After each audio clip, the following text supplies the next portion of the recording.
And welcome back to another episode. And this series, we're doing our uni series, and today we'll be talking about PDHPE. And I've brought my mum here today. So, Mum, whenever you're ready, we'll dive straight in. Here we go. All right. Let's have a look at why is PDHPE a valuable curriculum area.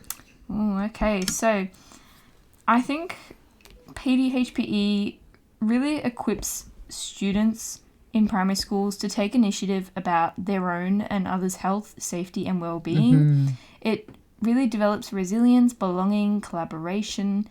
They develop physical, mental, and emotional skills important for leading a healthy lifestyle. Okay. And it also addresses sensitive topics that help keep students informed and understanding about their own personal life. Right. Yeah. So how does PDHPE connect with other curriculum areas such as literacy, numeracy, and information and communication technology? Yeah, good. Well, for literacy, I think in PDHPE we do a bit of reading, so they might be reading game rules or health information. They might be writing and also using subject-specific vocabulary. For numeracy, they start out doing counting and pattern recognition, so like scoring in a game or strategy. And then they move on to interpreting and graphing data. And then finally, at ICT, they evaluate online sources related to health services and information, as well as presenting data using digital tools like Canva and things like that. Okay. Yeah. So beyond developing the skills for physical health, how does PDHPE help in things like critical thinking, communication, or problem solving in numeracy and literacy contexts? That's a good question. Yeah. I think I'll break it down. So I'll start with critical thinking. So in PDHPE, students learn to ask questions, they challenge assumptions. In terms of communication, students will develop ways of interacting with others during physical activity, I find. And then finally, problem solving. Students will develop their problem solving skills generally by creating responses to stimuli and understanding different ways of responding. Okay, awesome. Over the semester, let's look at what you learned. Can you tell me a little bit about what you learned in your first theory tutorial? Yeah, of course. So in my first theory tutorial that I wanted to talk about, we're talking about general capabilities, so I call them GCs, and cross-curriculum priorities, which I call CCPs. About that. Awesome. Yeah. How does this tutorial connect with the syllabus? So our GCs and CCPs are intertwined throughout the entire syllabus to ensure a whole education in PDHPE. Typically, our general capabilities, our GCs, are used where applicable to each content point. So, for example, when it's relevant to research and find information about health and safety, it's appropriate to build their digital literacy and reading skills. And on the other hand, our cross-curriculum priorities sometimes branch into new concept points. Okay. Yeah. What was the key takeaway and what did you learn? I really found that GCs and CCPs build skills for success. So the Department of Education actually argues that our GCs encompass the knowledge, skills, and attitudes and behaviours that assist students to live and to work successfully. And in this tutorial, I learned that, for example, our GC digital, like ICT, our digital tools and platforms can be used to enhance students' understandings of health and physical related content, whilst also building their digital literacy, which is one of the most important skills for the 21st century. Yeah. Wow. Okay. Yeah. I guess how does this contribute to your professional development? I think that building student content knowledge through other skills will effectively improve their overall performance. Yeah. Awesome. How is this applicable to inclusive teaching strategies? Like, how can this content be applied for culturally and linguistically diverse learners or students with special needs? That's a really good question. Yeah. I think that using scaffolding and visual aids for PDHPE lessons will incorporate literacy and other GCs and CCPs in a way that's suitable for diverse needs. So if we use a culturally diverse context or targeted interests to plan our lessons, we will deliver content in a way that is both inclusive and it meets the GCs and CCPs. So what I mean by this is we take their needs, we take the students' interests and really help personalize their learning, and then we use it to build general skills whilst also targeting the PE syllabus. Right. Yeah. So I guess how will this knowledge influence your approach to planning and teaching PDHPE lessons? I think considering this as a teacher, I'd like to explicitly implement those GCs and CCPs because students will begin to understand the importance and relevance of these skills within the PDHPE subject. Okay. Yeah. Awesome. Thanks. I guess if we have a look at the second theory tutorial, what did you learn about it? We looked at sexual health, sexuality and relationships. Yeah. Okay. And how does this tutorial connect with the syllabus? So, looking at the New South Wales 2018 syllabus, when you go across the stages, if we look at early stage 1, they begin to look at growing bodies, what's public, what's private, identifying emotions, safe situations, types of relationships. Right. We move into stage 1, we start to look a bit more deeply into the body, and we look at consent, so what is appropriate, what is inappropriate. They start describing relationships. In stage 2, we begin to introduce puberty. We talk about changing relationships, which is really important, how to handle emotions and managing personal and safety of others.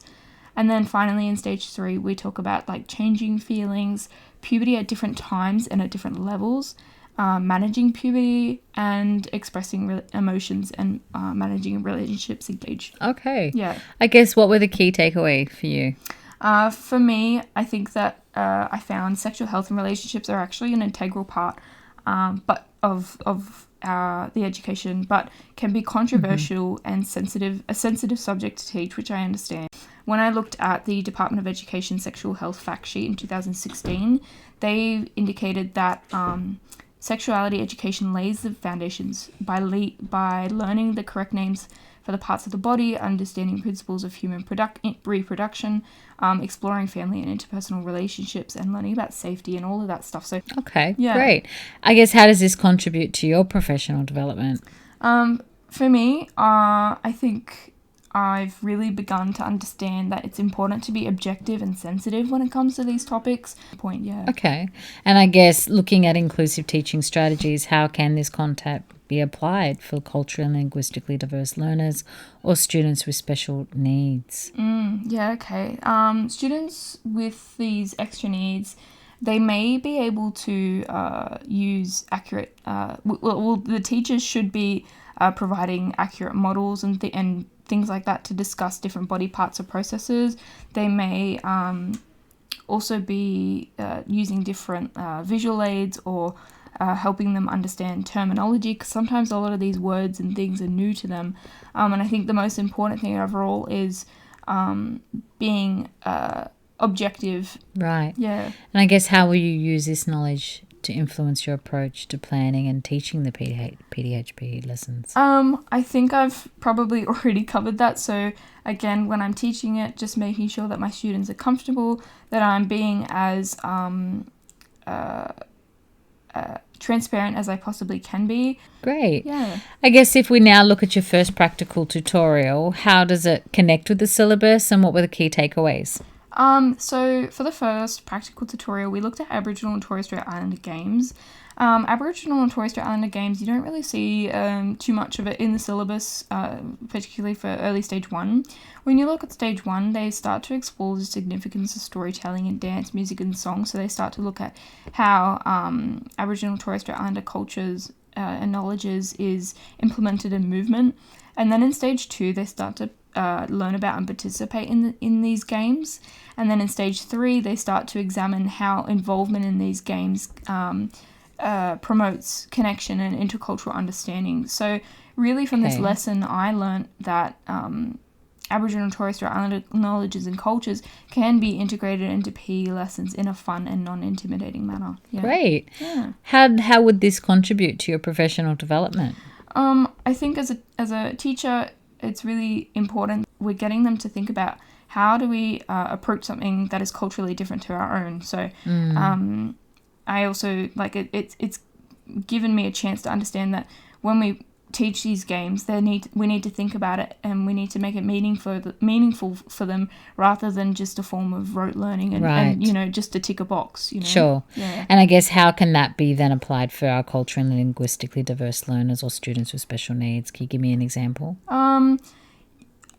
So to be able to teach this inclusively, I think we need to emphasize that teamwork and respect is really important for games, like for culturally for cultural based games, regardless of background. So the hands-on nature of the games will automatically, like, I already think that because they're so hands-on, they'll already be good for people who are more linguistically diverse, and providing additional aids and demonstration and modeling, including like different modifications, will be helpful to students who need that.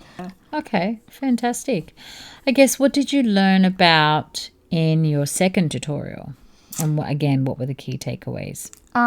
So in the second tutorial, we brought in the AFL team, and we talked about the game sense approach. So in the game sense approach, you focus more on building skills and problem solving in a game, rather than trying to explicitly teach them in isolated drills. So I've understood that this is actually a much more effective method than the game sense approach, where you play games, is more effective than just trying to teach them the movement and get them to copy. Right. I guess, could you provide a clear explanation of that game sense approach, drawing on academic literature to support your explanation? Yeah. And analyze its strengths as a teaching approach? Yeah, sure. So when I did some research, Richard Light in 2012 implied that the term the game sense approach refers to coaching that bases learning within modified games, and uses questioning to make it player-centered. So he explains that it utilizes decision-making and intellectual engagement to compete in games that simultaneously build the targeted's physical skills. So it's really beneficial, because students are combining all the skills together to play a game that they have to think about and play, and also it's enjoyable. And it's student-centered. It's not the teacher trying to model a skill and they have to copy. Like, they really have to participate, get in there, do it, and that, I think it's much better than just doing it on the spot, if that makes sense. Okay. Yeah.